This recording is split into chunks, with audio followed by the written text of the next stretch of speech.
Dobar dan, moje ime je Ljubiša i danas ću vam predstaviti naš novi proizvod, prisluškivač u mišu. Usput ćemo se dotaći i njegove primjene u realnim životnim okolnostima. Galerija sa slikama proizvoda i njegovim tehničkim specifikacijama na linku ispod.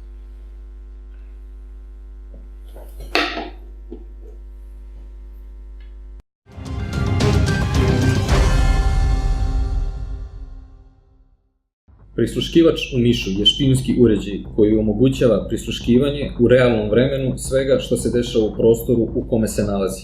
Aktivira se potpuno bešumno ubacivanjem SIM kartice bilo kog mobilnog operatera. Pozivom na taj broj sa svog mobilnog telefona i jednostavno pokrećete prisluškivanje.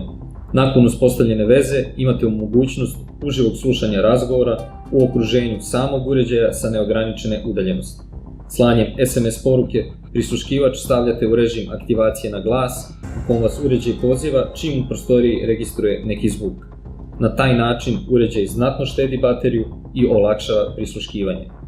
Uređaj možete koristiti za prisluškivanje bilo kog stambenog ili poslovnog prostora. Možete ga koristiti za uživo slušanje razgovora na poslovnim sastancima, u kancelarijama, prodajnim mestima i drugim službenim prostorijama. Upotrebljava se za otkrivanje neverstva i preljube, za zaštitu i audio nadzor dece i zaposlenih. Ispisali smo članak na našem blogu o primjeni ovog proizvoda u najboljim praksama, pogledajte link u descriptionu videa.